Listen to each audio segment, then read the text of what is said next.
आगे बढ़ते हैं एक और दीवाने की तरफ, और ये दीवाना है गुलजार। गुलजार अतिशय कठीण परिस्थितीतून वर आलेले आहेत. मनासारखं काम मिळण्यासाठी त्यांनी कित्येक वर्ष स्ट्रगल केला आणि नंतर मग त्यांना विमलदांकडे असिस्टंट म्हणून काम मिळालं. त्यांना काम मिळालं आणि काही दिवसातच दिल्लीला त्यांचे वडील स्वर्गवासी झाले, देवाज्ञा झाली त्यांना.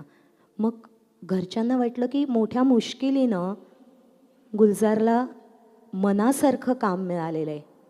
आत्ता जर वडील गेल्याचं ह्याला कळलं तर हा काम सोडून धावत येईल. जाणारा निघून गेलेला आहे, त्यामुळे आता ह्याला सांगून हा धावत येणं काही योग्य नाही.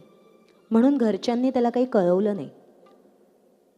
काही दिवसानंतर गुलजारच्या शेजारी, म्हणजे दिल्लीला गुलजारांच्या शेजारी जे राहायचे, त्यांनी गुलजारांचे वडील गेल्याची बातमी गुलजारांना दिली. आणि जी भीती होती तसंच झालं. गुलजार धावत पळत दिल्लीला गेले. पण गुलजार पोचेपर्यंत सगळी क्रियाकर्म, अंत्यविधी सगळं झालेलं होतं. अतिशय खिन्न मनानं गुलजार परत आले आणि मनात शल्य होतं की शेवटच्या दिवसांमध्ये आपण वडिलांची सेवा करू शकलो नाही. बरोबर 5 वर्षांनी विमलदा आजारी पडले. विमलदांना गुलजार अगदी पितृतुल्य मानायचे.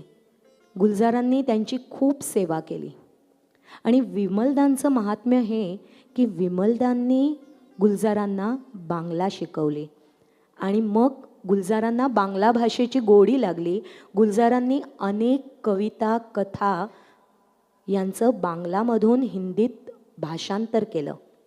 असाच एक बाबू माशिन नावाची कथा, बांगला कथा, ज्याचं भाषांतर गुलजारांनी केलं आणि त्या कथेवर चित्रपट देखील काढला, खुशबू चित्रपट.